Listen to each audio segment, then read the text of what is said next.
All right, an update on the election. I think it's kind of too close to call. I kind of think Trump will win, but then when you think about the rest of the country and a lot of the city center areas that have heavy population in a city, they tend to skew really, really left-leaning, and they're kind of indoctrinated just to vote a certain way. And that's true on both sides. I mean, there's Republicans that are basically, they're always going to vote for the Republican candidate regardless of who it is. And then there's the other side too. So kind of seems like there's always that just small group in the middle that can kind of sway the election one way or the other.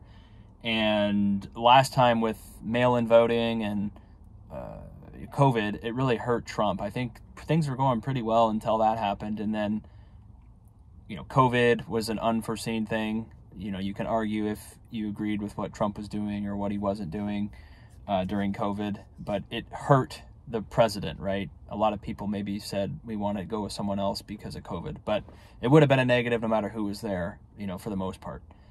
So he got hurt by that. I think the mail-in voting thing hurt. I think there's a lot of people that just wouldn't vote if they had to go in person to do it just because they don't care. And if you mail out a bunch of ballots to people, I think they're going to tend to skew Democrat. They're going to be more Democratic people voting than Republican.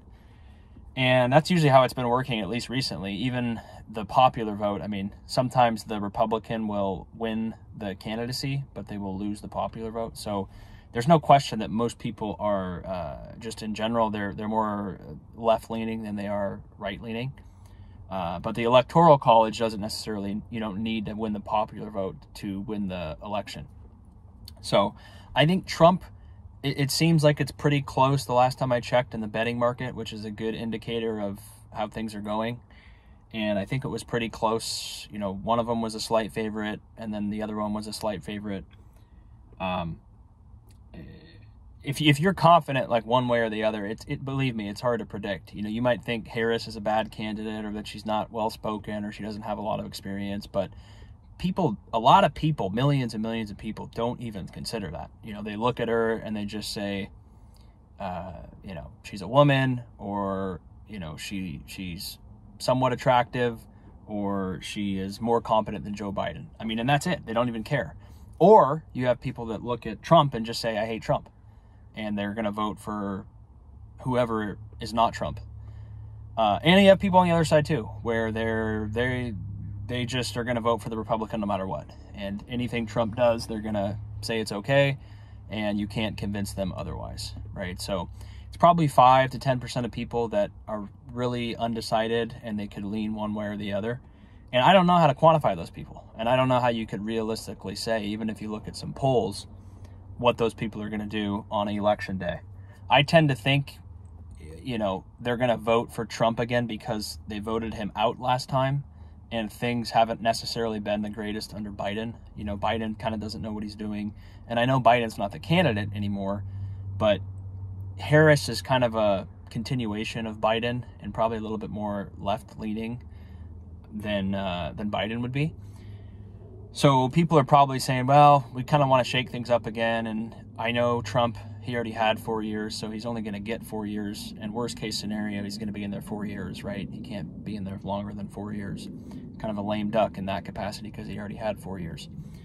And I think there was only one other president. Maybe it was Grover Cleveland or someone in, I think it was like 1892, around that time, where they won the presidency and then they lost the presidency and then they won it again. So they had 2 non-consecutive terms of president. And so Trump could be, I think, the only other person to do that. I think he'll probably win just because people, if they realistically look at how things are going with inflation and the economy and the border and the way that we're involved in these wars that we're just shipping off a bunch of money to, and it's hurting people here.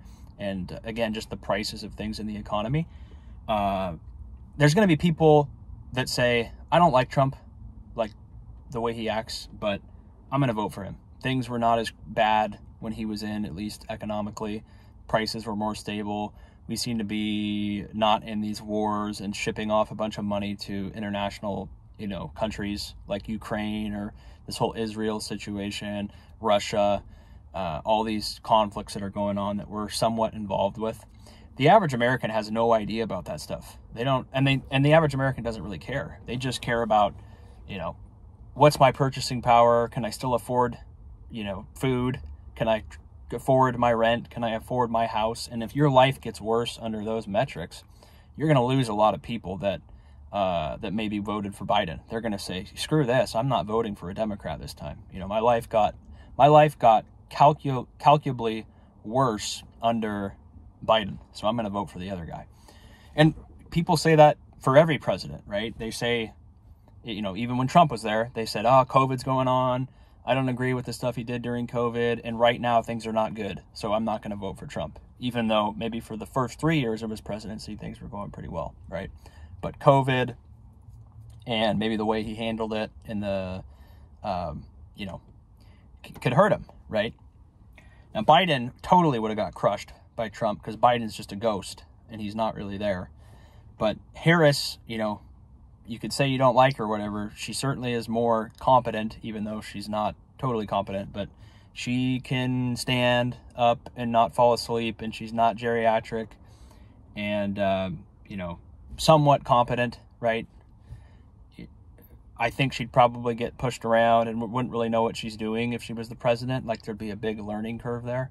And I don't know, you know, I don't know if she'd be a very good president. I don't know. She doesn't seem to have a lot of great experience that would make you believe she's going to be as effective as like Trump would be. But like I said, none of that stuff matters to like a lot of people. They don't care. They just say she's a woman or she's black or she's nicer than Trump, and so I'm going to vote for her on that agenda. I don't even care about any of the policy or any of the way that you're going to work or negotiate with other people. I don't even care. Like, I'm just looking at it from the surface level, and so I'm going to go with Harris. So we'll see what happens. You guys let me know what you think. I think Trump will win, right? I think it's kind of leaning that there's some of these states that are critical that seem to be like they're favorable towards Trump. But anything could happen. I mean, we thought Trump was going to win last time, and he didn't. And Biden certainly isn't like a, you know, perfect candidate either, but Trump lost. We'll see what happens. You guys let me know what you think. Again, it'll be interesting to see what happens. Probably a whole lot won't change. Like, it doesn't really matter who the president is. It's more of just a figurehead type of thing. And if Congress and the Senate is gridlocked anyway, then not a whole lot can change. Your life will still be pretty much the same. But some things on the fringe can change, you know, certainly like the Supreme Court stuff and other things with the president. So it's not insignificant. And I think Trump will win. That's my prediction. I think he'll win, but anything can happen. So let me know what you think. Subscribe if you want. I'm going to go run right now because it's a beautiful sunny day, and we'll see you on the next one. Take care.